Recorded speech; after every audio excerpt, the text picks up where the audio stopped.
The gunshot echoed across the plains as Olivia Parker clutched her 4-year-old son to her chest, her heart hammering against her ribs. Montana Territory, 1875, was no place for a widow with a small child, especially one being hunted. Blood trickled down her arm where the bullet had grazed her, but the pain was nothing compared to the terror of losing her boy. "Faster, Samuel," she whispered to her son as they crouched behind the weathered barn. The afternoon sun cast long shadows across the dusty yard of what had been her home for the past year. Now it was just another place she would have to flee. Hoofbeats thundered in the distance, growing louder by the second. Olivia knew they were coming back, her late husband's brother and his men, determined to take Samuel away from her. According to them, the boy belonged with real family, not with a woman they considered an outsider.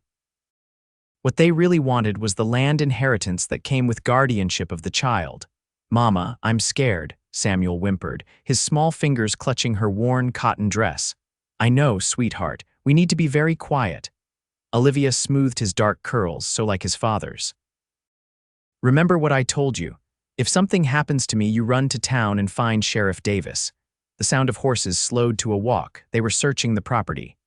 "Come out, Olivia," a harsh voice called. "You can't keep running. The boy belongs with us now." Clutching Samuel tighter, Olivia inched toward the back of the barn. If they could make it to the creek bed, they might escape unseen into the woods beyond. Just as she prepared to make a dash for it, the barn door behind them creaked open.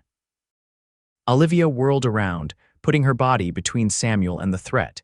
Instead of her brother-in-law's men, she found herself staring up at a tall stranger. Dust covered his denim pants and leather vest. A well-worn hat shadowed intense blue eyes that took in the situation with a single glance. "Madam," he said quietly, touching the brim of his hat, "looks like you could use some assistance." Before Olivia could respond, voices grew louder from the front of the property. "She's got to be around here somewhere," a man shouted. "Find them." The stranger's expression hardened. "Inside," he commanded, guiding them back into the barn with a gentle but firm hand on Olivia's shoulder. "Stay hidden." He pointed toward a pile of hay in the corner. "Who are you?" Olivia managed to ask as she hurried toward the hiding place. "Name's Blake Callahan," he replied, checking the pistol at his hip. "I was passing through when I heard the commotion." "They want to take my son," Olivia said, her voice breaking. "My husband's brother, I'll handle it," Blake said, his voice calm but resolute. "Stay quiet, no matter what you hear." Olivia burrowed into the hay with Samuel, trying to quiet his frightened breathing. Through a small gap, she watched as Blake positioned himself near the barn door, standing casual but alert, like he belonged there. Moments later, the barn door swung open again. 3 men entered, led by a broad-shouldered figure Olivia recognized as her brother-in-law, George Parker. "Who the hell are you?" George demanded, hand moving toward his holster. Blake didn't flinch. "Just a weary traveler looking for a place to rest my horse," he said, nodding toward a chestnut stallion now visible in one of the stalls. "Didn't know this property had visitors already." "We're not visitors," George snapped. "We're family, looking for a woman and a boy seen them." Blake shook his head slowly. "Can't say that I have. Place seemed empty when I arrived." George's eyes narrowed suspiciously. "Search the barn," he ordered his companions. Olivia held her breath, pressing Samuel's face against her to keep him quiet. She could feel his little heart racing against her chest. As the men began moving around the barn, Blake cleared his throat. "Before you waste your time, gentlemen, I should mention I've been here a while. No one's come through. But I did see a woman and child heading north on the main road about an hour back." The men paused, looking to George for direction. He studied Blake carefully. "And why should I believe you, stranger?" Blake shrugged. "No reason to lie, just passing through on my way to Fort Benton." Olivia watched in tense silence as George seemed to weigh his options. One of his men whispered something to him, and he nodded. "Fine. North, you say?" Blake nodded. "Moving at a good clip, too, if I find out you're lying." George let the threat hang in the air. "No reason to lie to a man with 2 armed friends," Blake replied evenly. After what felt like an eternity, George motioned to his men. "Let's go. We're wasting time here." Olivia didn't dare move until the sound of hoofbeats had faded completely. Even then, she stayed frozen in place, afraid to trust this unexpected reprieve. "They're gone, madam," Blake called softly. "You can come out now." Slowly, Olivia emerged from the hay, lifting Samuel into her arms. The boy clung to her, his face buried in her neck. "Thank you," she said, her voice barely above a whisper. "But they'll be back once they realize you sent them on a false trail." Blake nodded grimly. "Which gives us maybe an hour to get you somewhere safe." He looked at her bleeding arm. "You're hurt. It's just a graze." Olivia brushed hay from Samuel's clothes, trying to appear stronger than she felt. In truth, exhaustion and fear were taking their toll. "I need to get my son away from here." "Where were you planning to go?" Olivia hesitated, unsure whether to trust this stranger completely. Yet he had just risked his life for them without even knowing their situation. "West," she finally said. "My sister lives in Helena, but I don't have a horse anymore. They shot mine when we tried to escape earlier." Blake considered this. "Helena's a good 4 days' ride from here." He glanced at Samuel, who was now watching him with wide, cautious eyes. "Your boy ever ride double?" "Yes, with his father," Olivia said, a brief flash of pain crossing her features. "My horse can carry us all for a while, at least until we can find you proper transportation." Blake moved to check outside the barn. "But we need to leave now. They'll figure out I lied soon enough." "Why are you helping us?" Olivia couldn't help asking as she gathered the small bag of provisions she'd managed to grab before fleeing the house. Blake's expression softened slightly. "Let's just say I've seen what happens when good people don't step in." He offered a small smile to Samuel. "Besides, no child should be taken from his mother unless she's done something to deserve it, and something tells me you haven't." "His uncle wants his inheritance," Olivia explained bitterly. "My husband left his land to Samuel, with me as guardian until he comes of age. George never accepted me in the family, and now that my husband's gone—" "Say no more," Blake interrupted. "I understand family disputes well enough." He checked his pistol again and secured his saddle. "We should move quickly. Can you ride while holding the boy?" Olivia nodded, determination replacing fear in her eyes. "I grew up on a ranch. I can ride." "Good." Blake helped her mount his horse, then handed Samuel up to her before swinging up behind them. "Hold tight, both of you." They rode away from the farm at a steady pace, Blake careful not to push his horse too hard with the extra weight. Instead of taking the main road, he guided them through a stream that ran parallel to it for nearly a mile, then up into the foothills where their tracks would be harder to follow. As the sun began to set, casting long shadows across the Montana landscape, Olivia found herself leaning back slightly against the solid warmth of the stranger who had come to their rescue. Samuel had finally fallen asleep in her arms, the rhythmic motion of the horse lulling him despite the circumstances. "There's a small trapper's cabin about 2 miles ahead," Blake said quietly near her ear. "Friend of mine uses it during hunting season. Should be empty now." "We can rest there tonight." Olivia nodded, too exhausted to speak. The events of the day, coupled with the blood loss from her wound, were catching up to her. Blake must have sensed her weakening because his arm tightened slightly around her waist. "Stay with me, madam, not much further now." "Olivia," she murmured. "My name is Olivia Parker." "Pleased to meet you properly, Mrs. Parker," he replied, "though I wish it were under better circumstances." By the time they reached the cabin, night had fallen completely. The small structure was barely visible among the pines, which was exactly what they needed. Blake helped Olivia and Samuel down from the horse before leading the animal to a small lean-to beside the cabin. Inside, the cabin was sparse but clean. A stone fireplace dominated one wall, with a rough-hewn table and 2 chairs occupying the center of the single room. A narrow bed sat against the far wall. "Not much, but it'll keep us hidden for the night," Blake said, moving to light a small oil lamp. Olivia gently laid Samuel on the bed, relieved that he barely stirred. The poor boy was exhausted from their ordeal. "Let me see that arm now," Blake said, coming to her side with a canteen and what appeared to be a small medical kit. Too tired to protest, Olivia sat at the table and allowed him to examine the wound. His touch was surprisingly gentle for hands so weathered and strong. "Bullet just grazed you, but it needs cleaning," he said, dampening a cloth. "This might sting a bit." Olivia bit her lip as he carefully cleaned the wound, then applied a salve that smelled strongly of herbs. "Where did you learn to do this?" she asked, watching as he wrapped a clean bandage around her arm. "Army," he replied simply. Served as a scout during the war, then stayed on to help with the Western expansion. Picked up a few useful skills along the way. And now, Blake secured the bandage before answering. "Now I drift where I'm needed, take odd jobs, help where I can." Like rescuing strange women and children from dangerous men, a small smile tugged at the corner of his mouth. "That's a new one, even for me." Blake moved to start a small fire in the fireplace, careful to keep it modest so the smoke wouldn't draw attention. From his saddlebag, he produced some jerky and hardtack, offering it to Olivia. "Not much of a meal, I'm afraid." "It's perfect," she said gratefully, suddenly aware of how hungry she was. "I haven't eaten since dawn." They ate in comfortable silence, the crackling of the fire the only sound besides Samuel's soft breathing from the bed. Olivia found herself studying her rescuer in the firelight. He was older than she'd first thought, perhaps in his mid-30s, with lines around his eyes that spoke of both laughter and hardship.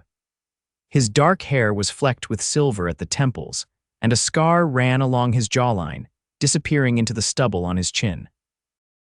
"How did you end up at my farm today?" she finally asked. Blake took a swig from his canteen before answering. "Truth is, I was heading to Fort Benton for work. Took a shortcut across your land when I heard the gunshots." He glanced at her. "Didn't expect to find a woman and child being hunted." "My husband died 6 months ago," Olivia said softly. "Fever took him. We'd only been in Montana for 2 years, came out from Pennsylvania after the war looking for a fresh start." She looked over at Samuel. "Thomas loved this land, said it was the perfect place to raise a son." "I'm sorry for your loss," Blake said sincerely. "His brother George never approved of me, thought Thomas could have married better someone with money or connections. When Thomas died and the will was read." She trailed off, shaking her head. "George contested it immediately, claiming I was an unfit mother and that Samuel needed a man's influence. When the judge ruled in my favor, I thought it was over. Then they showed up today, saying they had new evidence and papers giving them custody." "Did they actually have legal papers?" Blake asked.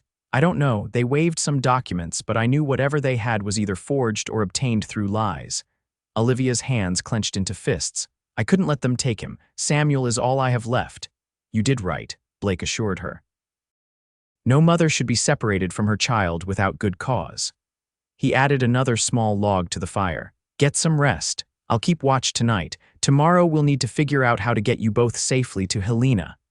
Olivia hesitated, looking at the single bed where Samuel slept. "Where will you sleep?" "I've had worse beds than this floor," Blake said with a shrug.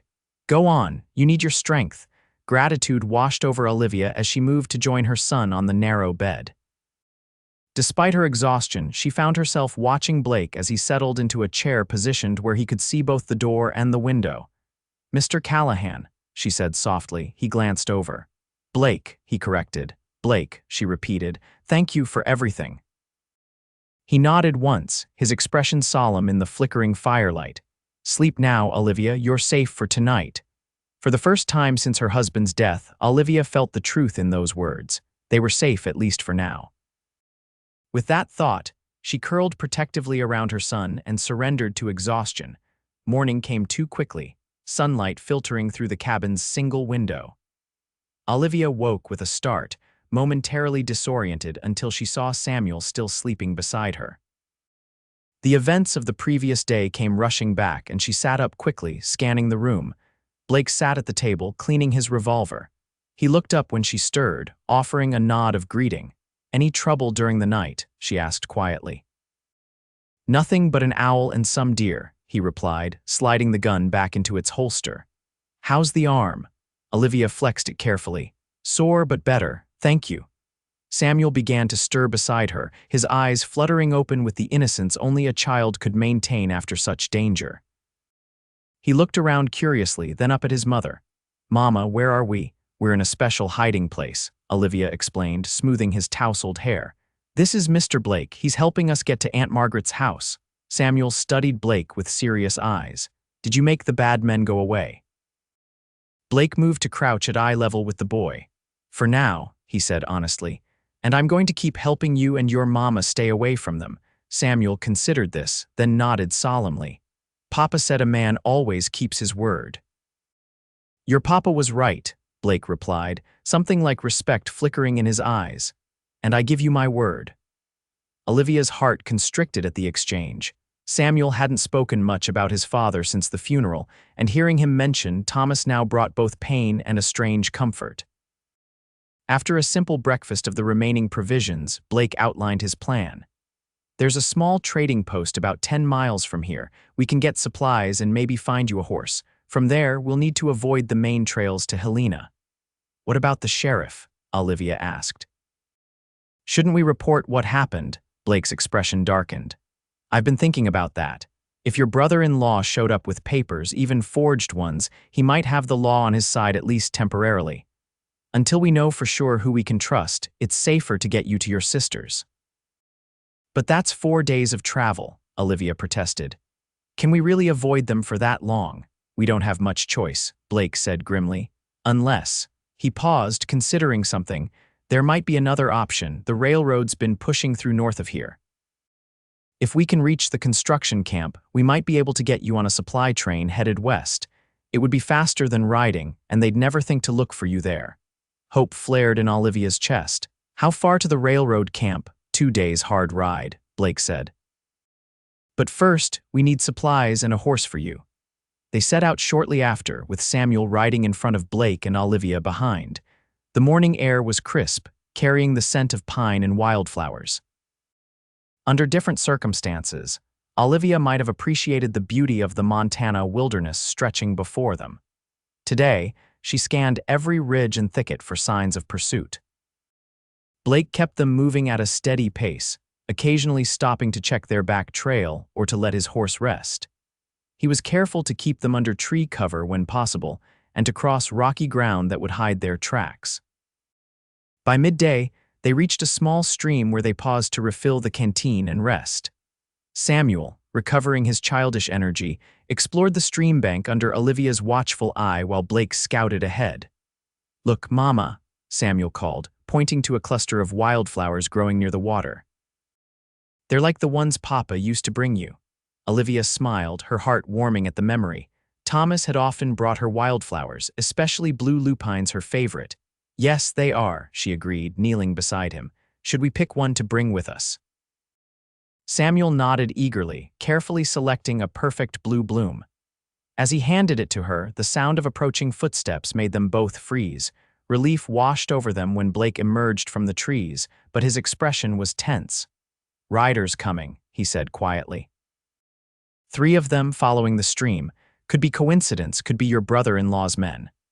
Olivia quickly gathered Samuel into her arms. "What do we do?" Blake was already leading his horse deeper into the trees. "This way. There's a rise ahead with dense brush. We can wait them out there." They hurried through the underbrush, Blake helping them navigate the rocky terrain until they reached a small outcropping surrounded by thick juniper bushes. He guided them into the natural hiding place, then positioned himself where he could watch the approach. "Stay absolutely quiet," he whispered, drawing his pistol. Olivia held Samuel close, her hand gently covering his mouth as a reminder. The boy's eyes were wide but trusting as they waited in tense silence.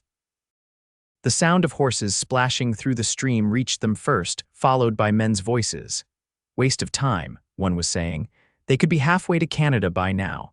"George says the woman has no money and no horse," another replied. "They can't have gone far." "What about that cowboy at the farm?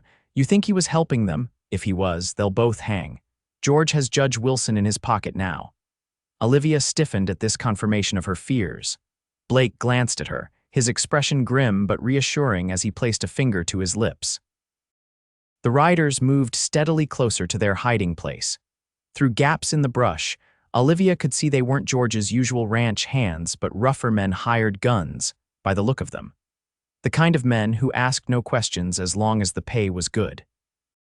Just as it seemed they would pass by without incident, Samuel shifted against her, dislodging a small stone that clattered down the slope.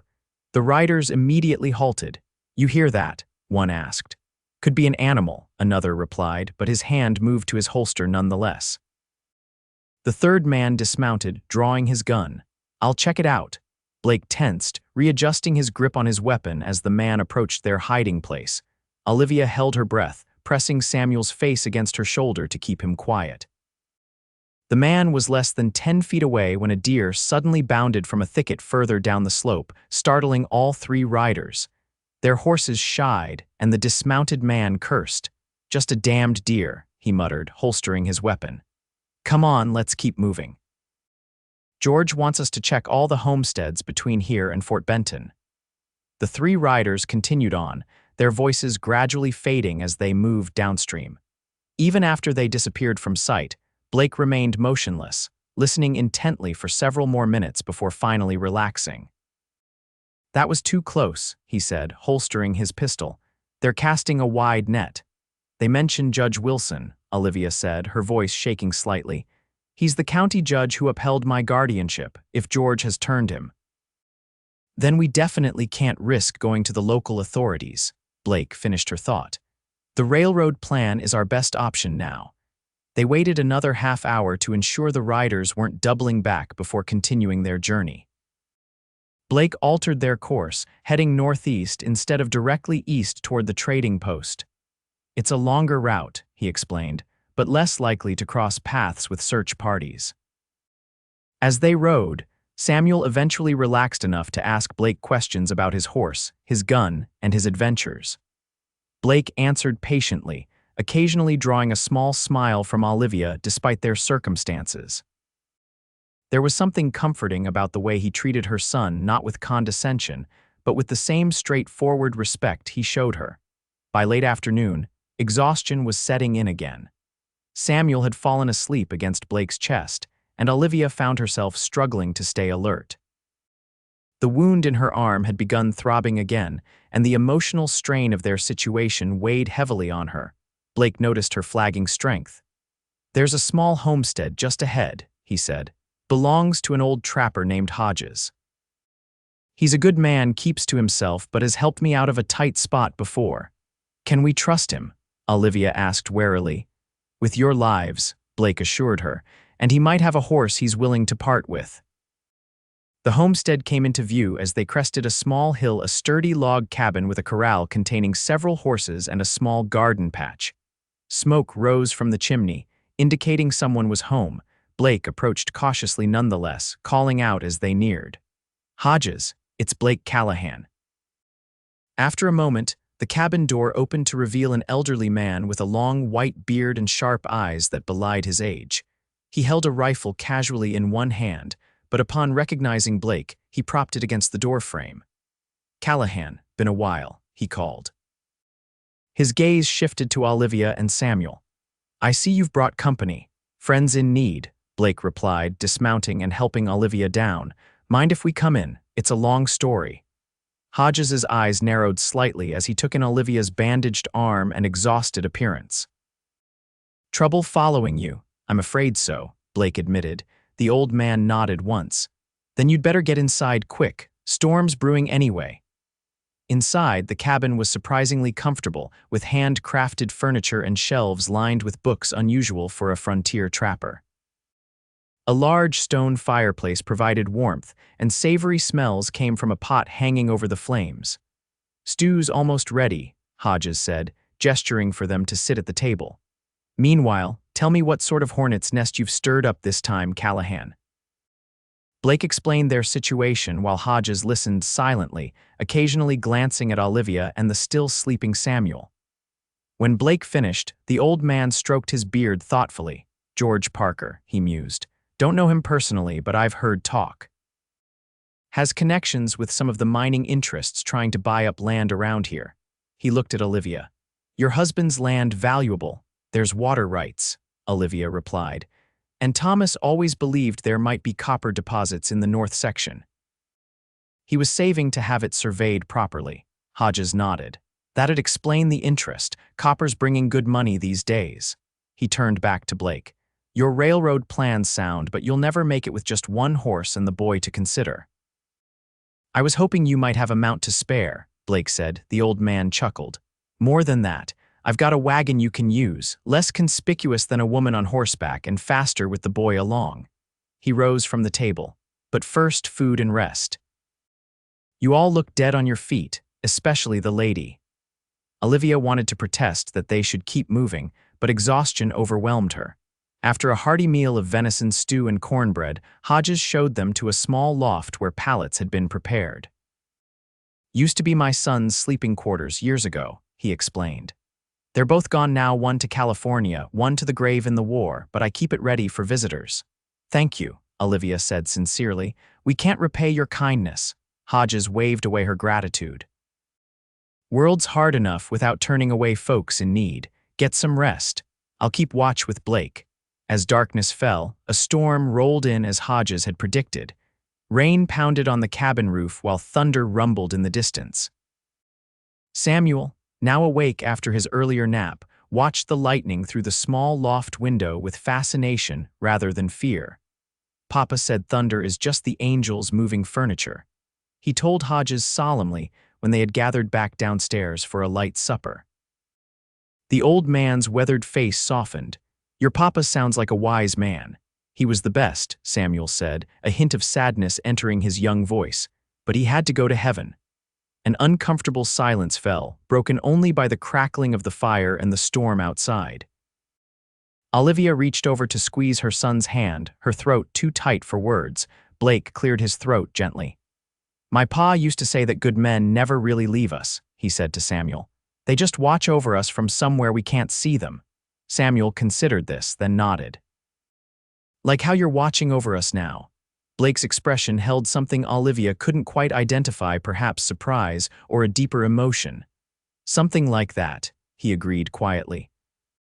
Later, after Samuel had fallen asleep in the loft, Olivia joined Blake and Hodges at the table where they were poring over a rough map of the territory. The railroad camp is here, Hodges was saying, indicating a spot with his gnarled finger.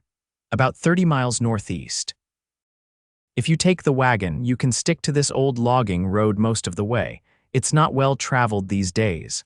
What about patrols? Blake asked. Parker's men seem to be spreading out to search. They'll expect you to head straight west toward Helena, Hodges reasoned. The northeast route should buy you time. Plus, I can spread some misinformation if anyone comes asking. Olivia listened to their planning, a mixture of gratitude and unease churning inside her. These men were risking themselves for her and Samuel, strangers until yesterday. The burden of it weighed heavily. I can't ask you both to do this, she said suddenly. Mr. Hodges, you could lose your home if they discover you helped us, and Blake. She turned to him. You've already done more than enough. This isn't your fight. Blake's blue eyes met her steadily. I made a choice when I found you at that barn, Mrs. Parker. I don't make promises lightly, especially to children. And as for me, Hodges added, I'm too old and ornery to worry about what men like George Parker might do. Besides, I've lived through Indians, blizzards, and grizzlies. A few hired guns don't frighten me. Despite her concerns, Olivia felt a wave of relief wash over her. For the first time since Thomas's death, she wasn't facing her battles entirely alone. Thank you, she said simply. Both of you. Hodges excused himself to check on his animals, leaving Blake and Olivia alone by the fire. Rain continued to drum against the roof, creating a strange sense of intimacy in the warm cabin. May I ask you something? Olivia said after a comfortable silence. Blake nodded, his expression open. You said earlier that you've seen what happens when good people don't step in. What did you mean? His gaze shifted to the fire, watching the flames dance for a long moment before answering. After the war, I worked as a deputy marshal in Kansas for a while. There was a case, a widow with 2 children. Her brother-in-law wanted their property, just like your situation. His jaw tightened. I was away when they came for her. By the time I got back, it was too late. The children had been sent east to relatives, and He shook his head. She couldn't bear the separation, took her own life. I'm so sorry, Olivia whispered. The law sided with the brother-in-law in the end, everything nice and legal on paper. Bitterness edged his voice. I turned in my badge the next day. Decided I'd rather follow my own conscience than laws that can be twisted by men with money and influence. Olivia found herself reaching across the table, placing her hand over his. What you're doing for us. It means everything. Blake's hand turned beneath hers, his rough palm against her softer one. The simple contact sent an unexpected warmth through her, followed quickly by guilt. Thomas had been gone only 6 months, and here she was, feeling something for another man. She withdrew her hand, focusing again on the fire. "We should rest," she said quietly. "Tomorrow will be a long day." Blake nodded, understanding in his eyes. "Good night, Olivia. Good night, Blake." As she climbed the ladder to the loft where Samuel slept peacefully, Olivia found herself wondering what path her life might have taken if Blake Callahan had ridden into it under different circumstances. The thought followed her into dreams that, for the first time in months, weren't filled with fear. Morning brought clearing skies and renewed purpose.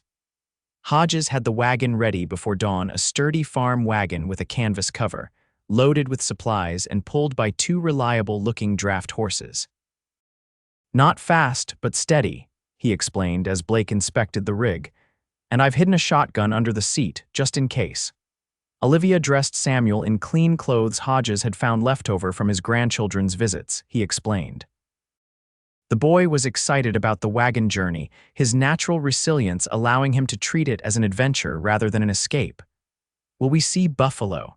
he asked Blake eagerly as they loaded their few belongings. "Possibly," Blake replied with a small smile. "Though they're not as plentiful as they once were." Hodges provided them with ample provisions: salted venison, beans, cornmeal, coffee, and even some dried apples that delighted Samuel. He refused Olivia's attempts to pay him. "Consider it my contribution to thwarting greedy land grabbers," the old man said firmly. "Just promise you'll visit when things settle down. Gets lonely out here sometimes." "We will," Olivia promised, embracing him impulsively. "Thank you for everything." Hodges patted her awkwardly on the back, clearly unused to such displays of affection. "You just stay safe. And keep an eye on Callahan. He attracts trouble like honey attracts bears." Blake snorted at this, but didn't contradict the old trapper. After final preparations and heartfelt goodbyes, they set off, Blake driving the wagon while his own horse was tethered behind. Olivia sat beside him on the bench seat with Samuel between them, a patchwork quilt from Hodges wrapped around their legs against the morning chill. The old logging road was rough but passable, winding through forests of pine and aspen. Blake kept a vigilant eye on their surroundings, occasionally stopping to listen or to check for signs of other travelers. By midday, they had covered nearly 15 miles without incident. They stopped in a small clearing for a brief meal and to rest the horses. Samuel explored nearby, staying within sight but burning off his restless energy while Blake and Olivia discussed their route. "Once we reach the railroad camp, I have a friend, Jim Hollister, who works as a foreman," Blake explained. "He owes me a favor and should be able to get you on a supply train headed west." "And you?" Olivia asked, suddenly realizing they hadn't discussed what would happen after they reached the camp. "Will you continue to Fort Benton?" Blake hesitated.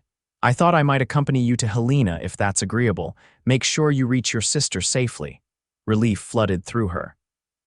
"That would be very agreeable," she said, trying to keep her voice even, "but I've already taken you so far out of your way." "Some detours are worth making," he replied simply. Their eyes met, and for a moment, Olivia felt that strange warmth again, a connection that went beyond their circumstances. Before either could speak further, Samuel came running back, clutching something in his hands. "Look what I found," he exclaimed, opening his palms to reveal a perfectly formed arrowhead. "That's a fine specimen," Blake said, examining it. "Probably Blackfoot from the shape. Can I keep it?" Samuel asked hopefully. "I don't see why not," Blake replied. "It's been waiting a long time for someone to find it." Samuel beamed, carefully tucking the treasure into his pocket. Olivia watched the interaction, struck by how naturally Blake related to her son. Thomas had been a wonderful father, but seeing Samuel respond to another man's kindness both pained and comforted her. They continued their journey through the afternoon, the terrain gradually changing from forest to rolling hills.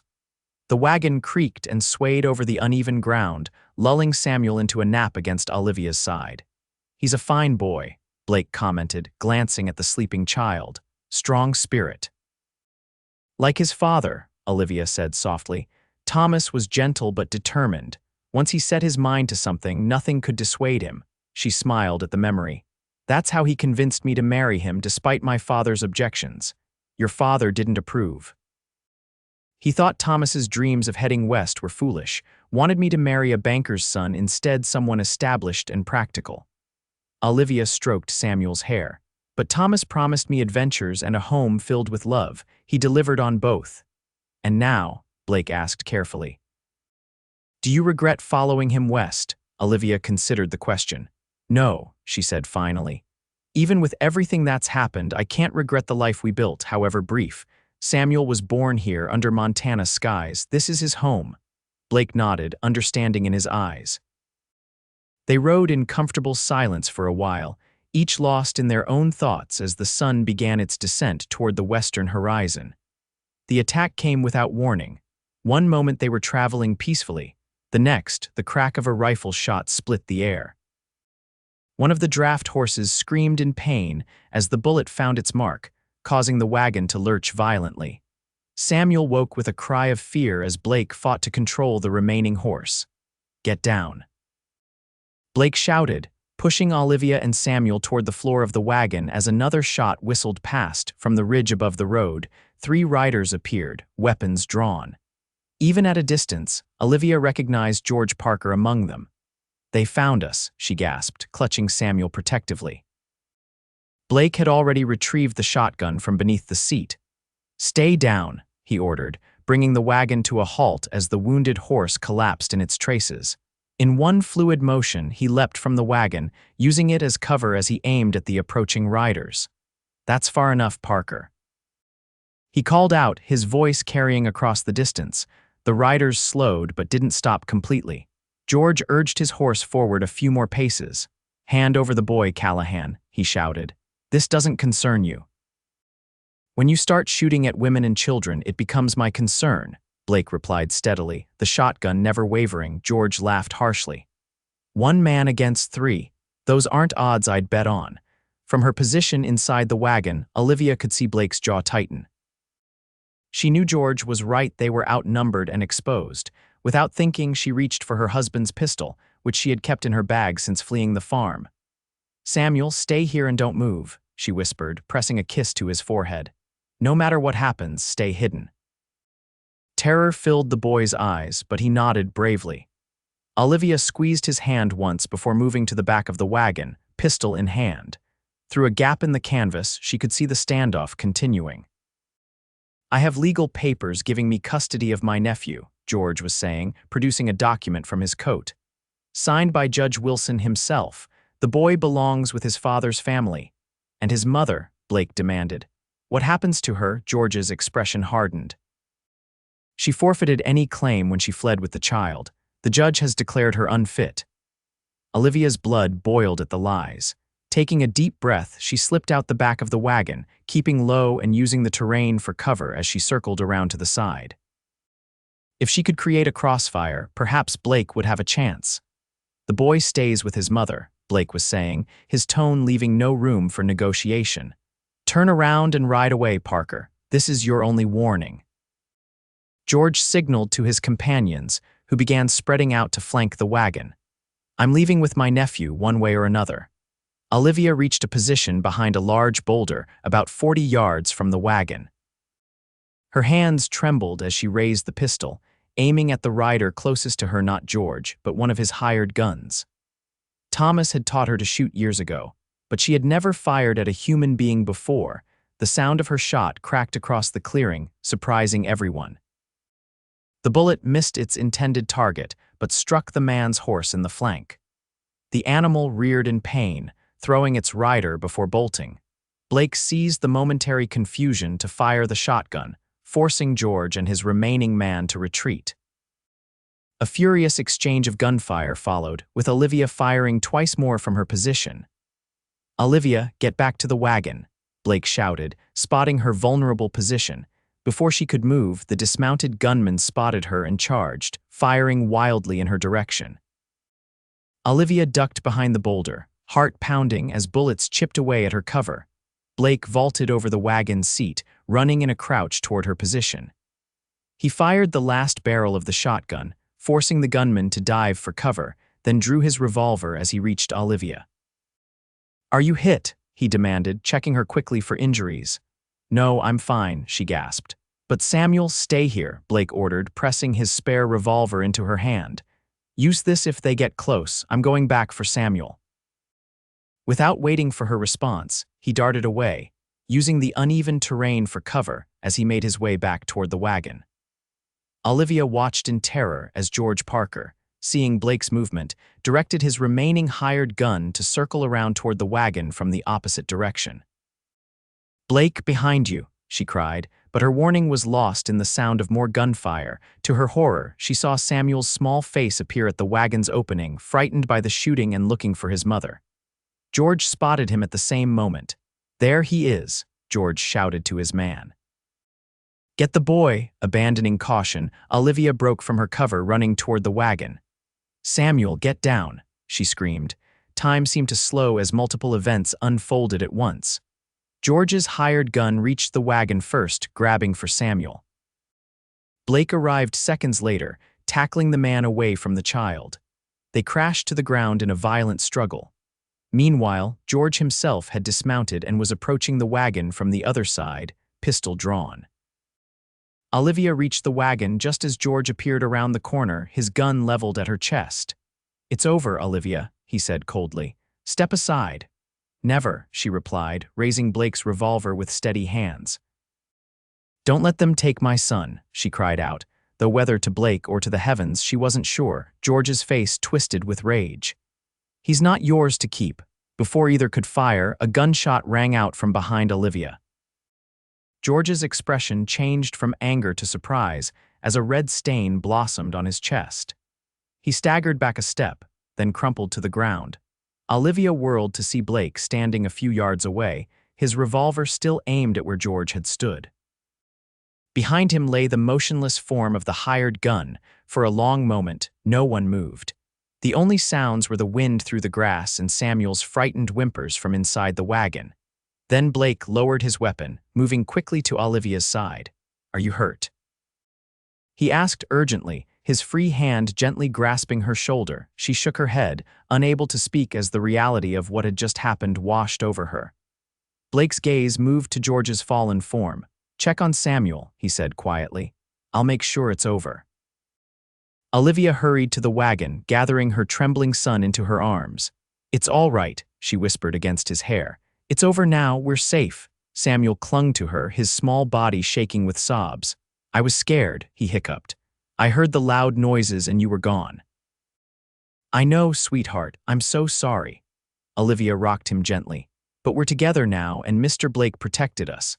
After ensuring Samuel was unharmed, Olivia stepped down from the wagon to find Blake checking the bodies of their attackers. George Parker was dead, as was one of his men. The third man, the one whose horse Olivia had shot, was nowhere to be seen. "He ran off," Blake explained, noticing her searching gaze. "Decided his pay wasn't worth dying for." "George," she asked, though she already knew the answer. "Didn't make it," Blake said simply.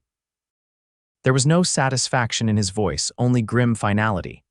"It was him or you, Olivia," she nodded, understanding the harsh reality of their situation. "What do we do now? The wagon." Blake surveyed their predicament. One draft horse was dead in its traces, the wagon was damaged, and they were still miles from the railroad camp. "We'll use my horse and the remaining draft horse," he decided. "Bury the dead, gather what supplies we can carry, and continue on foot. It'll be slower, but we can make it." The task of burying George and his man was somber and exhausting. Olivia kept Samuel occupied away from the grim work, telling him stories and pointing out wildflowers to distract him. By the time Blake had finished, the sun was setting, casting long shadows across the landscape. "We should make camp here tonight," he said, wiping sweat from his brow. "Start fresh in the morning." They made a small fire and prepared a simple meal from their provisions. Samuel, exhausted by the day's events, fell asleep almost immediately afterward, curled up in a bedroll beside the fire. Olivia sat beside Blake, both of them keeping watch in the gathering darkness. The gravity of what could have happened, weighed heavily between them. You saved our lives today, she said finally, breaking the silence. Again, Blake shook his head slightly. You saved us too. That was brave, what you did. It wasn't bravery, Olivia admitted, just a mother's desperation. Sometimes they're the same thing. Blake added another stick to the fire. For what it's worth, I'm sorry it ended this way. Family shouldn't turn against family. George stopped being family the moment Thomas died, Olivia said sadly. Maybe even before that. All he saw was land and money, never the people. They sat in companionable silence for a while, the crackling fire and Samuel's soft breathing the only sounds in the vast Montana night. Stars emerged overhead, brilliant and numerous in the clear sky. What will you do now? Blake asked eventually. After we reach Helena, Olivia considered the question. Stay with my sister until things settle, I suppose, then. She sighed. I don't know. The farm was our home, but after all this, I'm not sure Samuel and I can go back there. You could sell it, Blake suggested. Use the money to start fresh somewhere else. Perhaps. Olivia gazed into the flames. What about you? Will you still go to Fort Benton after Helena? Blake was quiet for a moment. I haven't decided, he said finally. Been thinking I might be ready to stop drifting for a while. Something in his tone made Olivia look up, meeting his gaze across the fire.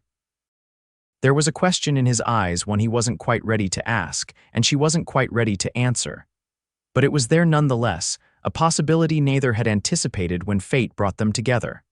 Well, she said softly, Helena is supposed to be a growing town. Lots of opportunities, my sister writes. Is that so? A small smile tugged at Blake's lips. Might be worth exploring. The moment between them stretched, filled with unspoken words and cautious hope. Then Samuel stirred in his sleep, breaking the spell. Olivia moved to adjust his blanket, smoothing his hair with gentle fingers. You should rest, Blake said. I'll take first watch. Olivia nodded, settling down beside her son. As she drifted toward sleep, she found herself thinking that for the first time since Thomas died, the future didn't seem quite so bleak and lonely.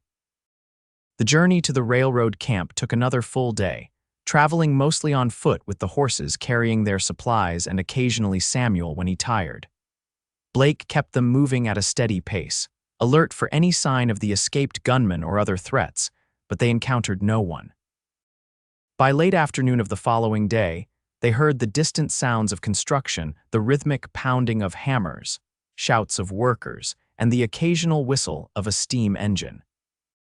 The railroad camp came into view as they crested a hill, a sprawling collection of tents, wooden structures, and railway cars stretching along the newly laid tracks. We made it, Olivia breathed, relief washing over her. Blake nodded, though his expression remained cautious. Stay close. Construction camps can be rough places. They approached the outskirts of the camp, drawing curious glances from workers. Blake led them directly to a large tent near the center of operations, where a burly man with a thick mustache was reviewing plans spread across a makeshift table. Jim Hollister, Blake called. Still building this railroad one curse word at a time, the man looked up, surprise giving way to a broad grin as he recognized Blake. Callahan, you old devil. He stepped forward, clasping Blake's hand firmly. What brings you to this God-forsaken stretch of nowhere? Blake gestured to Olivia and Samuel. Friends who need safe passage west. Thought you might be able to help. Hollister's expression sobered as he took in Olivia's tired appearance and the quiet boy clutching her hand. Trouble. He asked Blake quietly. Handled, but we need to reach Helena without drawing attention. Hollister nodded, understanding without needing details. Supply train leaves for Helena tomorrow morning. I can arrange passage. He tipped his hat to Olivia.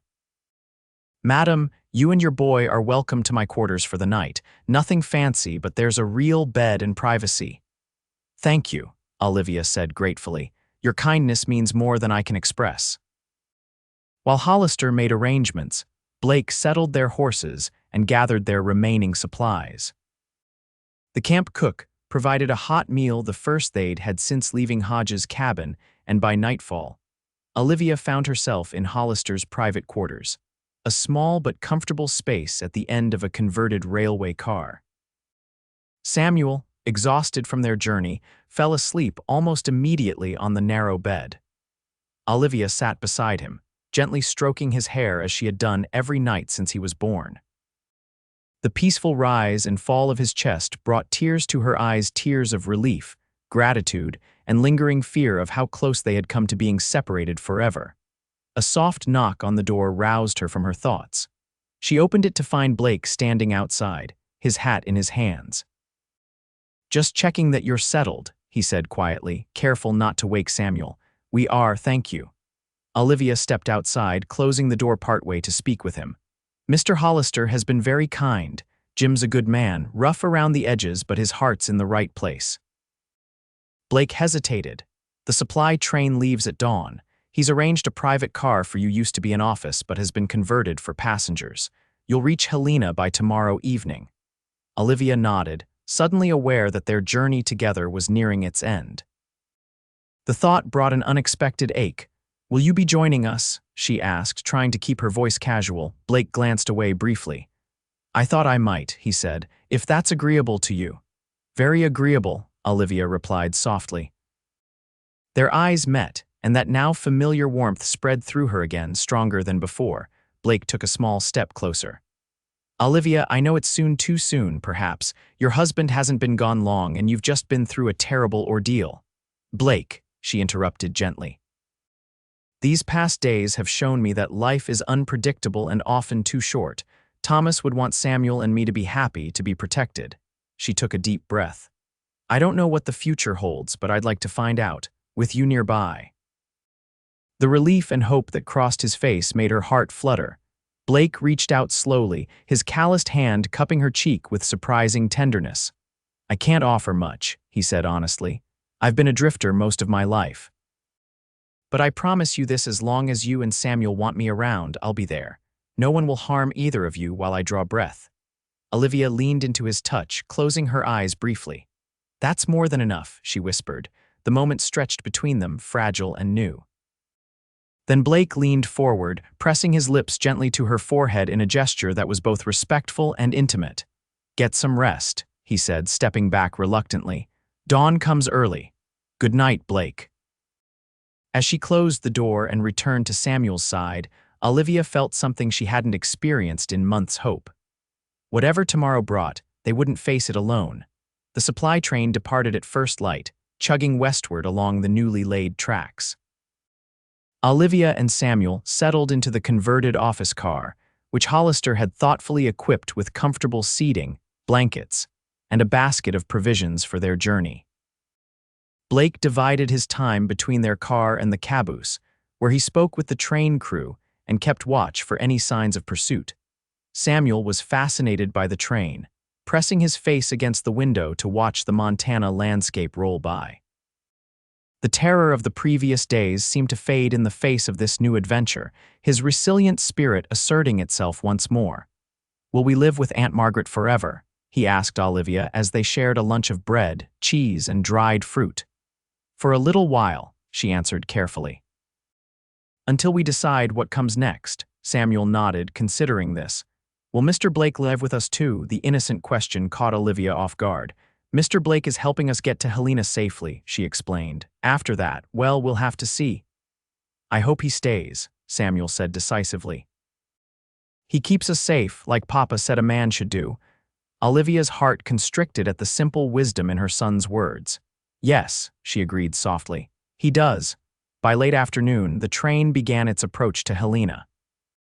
The settlement had grown significantly since Olivia had last visited her sister 2 years earlier. What had been a small mining town was now a bustling community with proper streets, substantial buildings, and all the trappings of civilization. Blake joined them as the train slowed, pointing out landmarks to Samuel.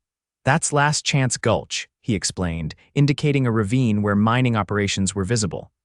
"Where they first struck gold that started this whole town." "Is there still gold?" Samuel asked, eyes wide. "Some," Blake replied with a smile. "But these days, Helena's more about business than prospecting." As the train pulled into the station, Olivia gathered their few belongings while Blake helped Samuel with his coat. The easy domesticity of the moment wasn't lost on her how quickly they had fallen into a rhythm together, despite the extraordinary circumstances of their meeting. The platform was busy with workers unloading supplies and passengers disembarking. Blake scanned the crowd vigilantly as he helped Olivia and Samuel down from the train. "Do you know where your sister lives?" he asked. Olivia nodded. "Lawrence Street near the church, it's not far." They made their way through the station, Blake carrying their bags while keeping Samuel close between them.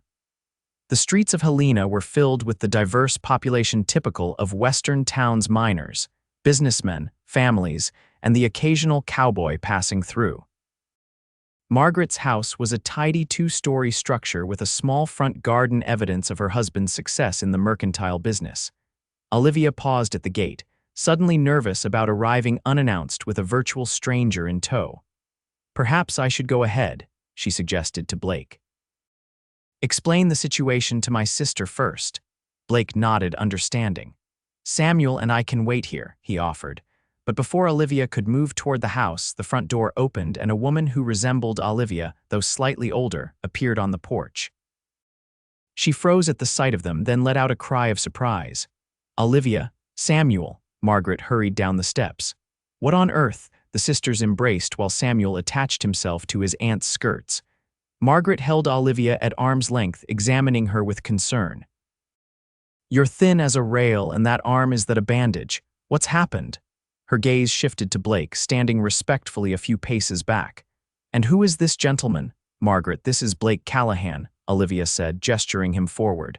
"He saved our lives. Without him, Her voice broke slightly. "I might have lost Samuel." Margaret's expression shifted from confusion to alarm. "Come inside, all of you," she said firmly. "Whatever's happened, you needn't stand in the street discussing it." Inside Margaret's comfortable home, over cups of hot tea and under the watchful eye of Margaret's astonished husband Robert, Olivia recounted the events of the past several days. Blake remained mostly silent, allowing her to tell the story in her own way, speaking only when asked direct questions. Margaret's face grew progressively more horrified as the tale unfolded. By the time Olivia described the final confrontation with George, her sister was clutching her hand tightly. "That despicable man," she hissed. "I never trusted him, even when Thomas was alive." Robert, a thoughtful man with a businessman's practicality, focused on the implications. "We should notify the authorities," he said. "There will need to be a formal inquest regarding George's death." "It was self-defense," Blake stated calmly. "There were 3 armed men attacking a woman and child. I did what was necessary." "Of course," Robert hastened to assure him. "I wasn't suggesting otherwise, but legal matters must be addressed properly, especially regarding the inheritance and Samuel's guardianship." While the adults discussed these serious matters, Samuel had been entertaining himself with a wooden train set belonging to his cousins. Now he approached Blake, tugging on his sleeve. "Will you play trains with me, Mr. Blake?" he asked hopefully. The simple request cut through the tension in the room. Blake's stern expression softened as he looked down at the boy. "I'd be honored, Samuel," he replied, allowing himself to be led to the corner where the toys were arranged.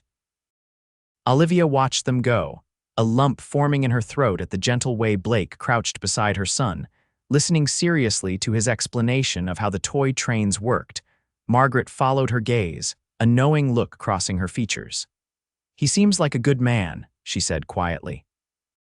"He is," Olivia confirmed, "the best I've known since Thomas." Her sister squeezed her hand. "You know, you and Samuel can stay here as long as you need, forever if that's what you want." "Thank you," Olivia said sincerely, "but I don't think Helena will be our final destination." "Oh." Margaret raised an eyebrow. "And where might that be?" Olivia smiled softly, watching as Blake demonstrated to Samuel how to connect the wooden train cars. "I'm not sure yet, but I think we'll know when we find it." The next few weeks passed in a flurry of legal proceedings and adjustments. As Robert had predicted, there was an inquest into George Parker's death, but with testimony from Olivia and evidence of the forged custody papers, Blake was quickly cleared of any wrongdoing. The surviving gunman was eventually captured and corroborated their account, hoping for leniency. More complicated was the matter of Samuel's inheritance. With both Thomas and George dead, ownership of the farm fell uncontested to Samuel, with Olivia as his legal guardian. After much consideration and consultation with Robert, Olivia decided to sell the property rather than return. The copper deposits Thomas had suspected were confirmed by a survey, increasing the land's value significantly. Throughout these proceedings, Blake remained in Helena, taking a temporary job with a freight company while he waited for the legal matters to be resolved. He found lodgings at a boarding house in town, but spent most evenings at Margaret's home, where his presence had become a comfort to both Olivia and Samuel. As summer turned to autumn, Olivia found herself at a crossroads. The farm had sold for a substantial sum, securing Samuel's future and giving her options she had never imagined having. Margaret and Robert urged her to settle in Helena, where Samuel could attend a proper school and Olivia could find her place in the growing community. But there was Blake to consider. He had become an essential part of their lives, teaching Samuel to fish in the creek outside town, accompanying Olivia to church on Sundays, becoming a trusted advisor in her financial decisions. Yet he had never explicitly discussed his own plans for the future or what role he hoped to play in theirs. On a crisp October evening, while Samuel was having a special overnight visit with his cousins, Blake invited Olivia for a walk through town. The streets of Helena were lively with people enjoying the cool evening, gas lamps casting a warm glow over the boardwalks. "I received a letter today," Blake said as they strolled past the newly constructed courthouse. "From Jim Hollister." "Oh." Olivia glanced up at him, trying to read his expression in the lamplight. "Good news, I hope. He's offered me a position overseeing security for the northern section of the railway," Blake explained. "Permanent work with good pay and a company house." Olivia's heart sank, though she tried to keep her voice even. "That sounds like a wonderful opportunity. Where would you be based?" "That's the thing," Blake said, stopping to face her. "I'd need to establish a home office somewhere central to the northern route." Hollister suggested several locations, including. He paused, his blue eyes holding hers. "Including Helena," hope fluttered in Olivia's chest. "Helena would be convenient," she said carefully, "with the banking and telegraph offices here." "Very practical," Blake agreed, a hint of a smile touching his lips. "Though I'd need a compelling reason to choose it over the other options." They had reached a small park where a band was playing in a gazebo. Couples strolled or danced to the gentle music, enjoying the evening entertainment. Blake guided Olivia to a bench slightly removed from the crowd. "Olivia," he began once they were seated, his usually confident voice tinged with nervousness. "These past months have been unexpected, to say the least." "That's certainly one way to describe them," she agreed with a small laugh. Blake smiled briefly before growing serious again. "When I found you and Samuel that day, I was just passing through, same as I'd been doing most of my life. I never stayed anywhere long, never put down roots." He took a deep breath. "But something changed. You both changed me." Olivia's heart quickened as Blake took her hands in his. "I know it might seem fast," he continued, "and I would understand completely if you feel it's too soon after Thomas, but I need you to know that I've come to care deeply for you and Samuel, more than I thought possible." "Blake," Olivia whispered, her eyes filling with tears. "I'm not asking for any promises right now," he hurried to add. "Just a chance to see if what we've started could grow into something lasting." Olivia looked down at their joined hands, his large and calloused from years of work, her smaller but equally strong in their own way. They fit together, just as they had that night by the fire in Hodges' cabin. "When Thomas died," she said softly, "I thought that part of my life was over. I believed Samuel would be my only family, that I would raise him alone and that would be enough." She looked up, meeting Blake's anxious gaze. "I never expected to feel this way again, to find someone who makes me feel safe and understood and hopeful." Blake's expression transformed, hope replacing uncertainty. "Is that a yes to Helena, then?" "It's a yes to much more than that," Olivia replied, her voice steady despite the tears now spilling down her cheeks. "It's a yes to seeing where this journey takes us, together." With gentle reverence, Blake framed her face with his hands, wiping away her tears with his thumbs. Then, beneath the stars and the soft music from the gazebo, he kissed her a tender promise of protection, partnership, and love. 2 years later, The Callahan home on the outskirts of Helena was filled with the sounds of laughter and celebration. The modest but comfortable house, built with the proceeds from the sale of the Parker farm and Blake's steady income from the railway, sat on 5 acres of land with a view of the mountains. Inside, friends and family had gathered to celebrate Samuel's 7th birthday. The boy, taller now and thriving under the joint care of his mother and the man he had come to call Pa, was proudly showing his cousins the new pony Blake had given him that morning. In the kitchen, Olivia placed candles on a chocolate cake while Margaret arranged plates on a tray. Through the window, Olivia could see Blake in the yard, demonstrating to Samuel and the other children how to throw a lasso around a practice post. "He's a natural father," Margaret commented, following her sister's gaze. Who would have thought a lone drifter would settle so happily into family life? Olivia smiled, one hand unconsciously moving to rest on her rounded belly where their second child, a daughter, she was certain had been growing for 6 months now. "Blake was never really a drifter at heart," she said. "He was just searching for his place. We all were." The past 2 years had brought challenges as well as joys. There had been adjustments as they learned to be a family, moments of grief when Samuel asked about his birth father, the complicated process of adopting Samuel legally to give him Blake's name while honoring Thomas's memory. But through it all, they had faced each challenge together, stronger for the bonds forged during those desperate days on the run.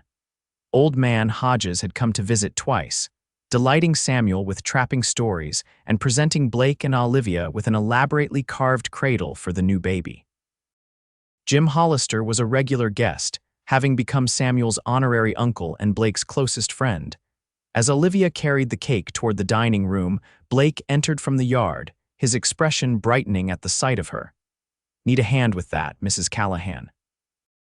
he asked, moving to take the heavy platter. "I'm perfectly capable," she protested with a laugh, though she relinquished the cake nonetheless. Blake pressed a kiss to her forehead. "Never doubted it for a moment, but you heard what the doctor said about taking it easy."